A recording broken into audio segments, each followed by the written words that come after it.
നിന്റെയൊക്കെ ഏതെങ്കിലും ഒരു ഗ്യാങ് ടി വിയെ പോലെ ഒരു 5-6 വർഷം കഴിയുന്ന സമയത്ത് T V 11th anniversary celebrate ചെയ്യുന്നുണ്ടെങ്കിൽ അന്ന് നിനക്കൊക്കെ റിപ്ലൈ തരാം.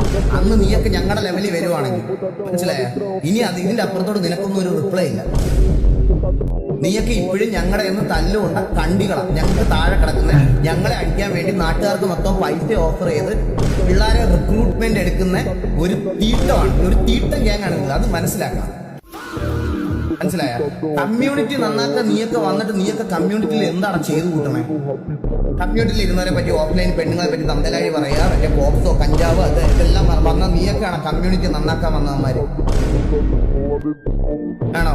നീയൊക്കെയാണോ കമ്മ്യൂണിറ്റി നന്നാക്കാൻ വന്നവന്മാര്? നിന്റെയൊക്കെ വലിയ വർത്താനം. നീയൊക്കെ അന്ന് ഭയങ്കര ഭീഷണി മുഴക്കായിരുന്നല്ലോ. നിന്റെ മറ്റേ പ്രതിമയിലുള്ള അണ്ണം വന്നു കഴിഞ്ഞാൽ എന്റെ കരിയർ എന്റെ പോകുന്നു. നിന്റെ പ്രതിമയിലുള്ള അണ്ണം ഒടുവിലാണോ? അവന്റെയൊക്കെ ഓരോ ഭയങ്കര ഭീഷണിയായിരുന്നു. എന്റെ ഇൻബോക്സിൽ ഭയങ്കര ഭീഷണിയായിരുന്നു. പുള്ളി വന്ന് എന്നെ എന്തോ ചെയ്തു കളയും, എന്തോ ഇതാക്കി കളയാന്നൊക്കെ.